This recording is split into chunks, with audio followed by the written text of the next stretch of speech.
आपको क्या पढ़ाते हैं? हिंदी पढ़ाते हैं। हिंदी पढ़नी है? नहीं अरावली का जो भी करंट मुद्दा चल रहा है वो पढ़ना है। अरावली का मुद्दा आप सभी को पता है क्या? नहीं पता ना? सोशल मीडिया चलाते होंगे, उनको पता होगा जरूर। तो क्या पढ़ना है? अरावली। बेटा अरावली क्या है? एक बार मैं आपको बता देती हूँ पहले।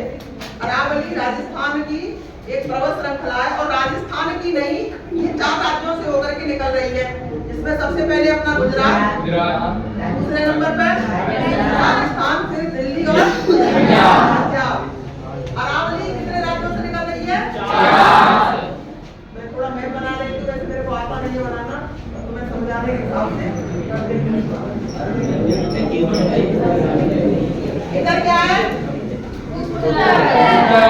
नीचे क्या है? दक्षिण। और इधर क्या है?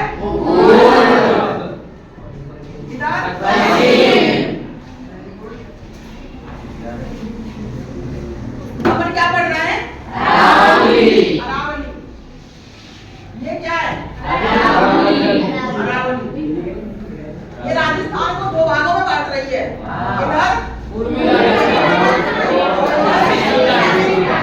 एक बार आप चुप रहोगे तो सारे बच्चे सुनेंगे। अरावली राजस्थान को 2 भागों में बांट रही है। ये राजस्थान के समानांतर होकर के निकल रही है। इधर क्या है? पूर्वी राजस्थान और उधर है पश्चिमी राजस्थान। अब अरावली से लाभ क्या है? ये यहाँ है अरब सागर। कौन सा सागर? ये अरब सागर है। तो अरब सागर से जो मानसून आते हैं तो अरावली से टकराते क्या होता है? अरब सागर से उठने वाले मानसून अरावली से टकराते हैं और इधर दक्षिणी राजस्थान में और इधर पूर्वी राजस्थान में क्या होती है? बारिश होती है। जब बारिश होगी तो क्या होगा? फसल अच्छी होगी। तेरे को बहुत मजाक सूझ रही है। इधर बारिश होगी तो ये लाभ हो गया अरावली का। दूसरा इधर क्या है? रेगिस्तान। क्या है? रेगिस्तान। अगर अरावली नहीं होगी तो क्या होगा? अगर अरावली को हटा दिया जाए तो क्या होगा? ये रेगिस्तान आपके, आप यहाँ भीलवाड़ा में रहते हो ना, आपका जो भीलवाड़ा यहाँ पड़ता है ये दक्षिणी पूर्वी राजस्थान में आ रहा है। रेगिस्तान हो जाएगा बेटा। वैसे अभी कोई उम्मीद नहीं है ऐसी, क्योंकि अरावली की ऊंचाई बहुत है। अरावली कौन सी पर्वत श्रृंखला है पता आपको? सबसे ऊंची पर्वत श्रृंखला। अरावली सबसे ऊंची नहीं, सॉरी, अरावली सबसे प्राचीन पर्वत श्रृंखला है। कौन सी? प्राचीन पर्वत श्रृंखला है। और अरावली की सबसे ऊंची चोटी कौन सी है? बहुत अच्छा। कितनी लंबाई है? 1722 मीटर। आप मेरे विद्यार्थी हो, आपको अरावली बहुत अच्छी तरह से आनी चाहिए। आनी चाहिए कि नहीं? तो अरावली का राजस्थान में बहुत महत्व। तो अरावली की लंबाई कितनी है? 692 मीटर। एक साथ नहीं बोलेगा कोई। कितनी है?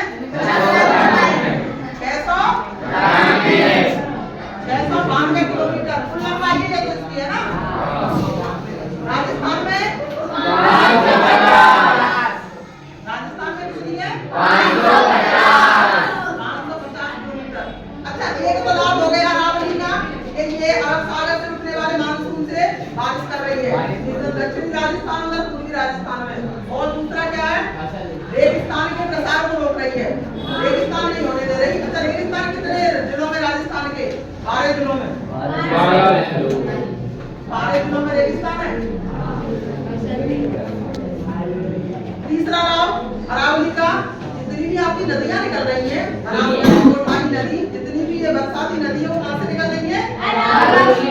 अरावली से। तो आपको अरावली का महत्व पता चला। ये तो हो गया अरावली का महत्व और आपके पेपर की दृष्टि से, क्योंकि आपके एग्जाम में भी आएगा। आपके राजस्थान जुड़ा हुआ है। दूसरा ये बच्चे कह रहा है ना कि अभी बहुत करंट में मुद्दा चल रहा है अरावली का, वो है क्या?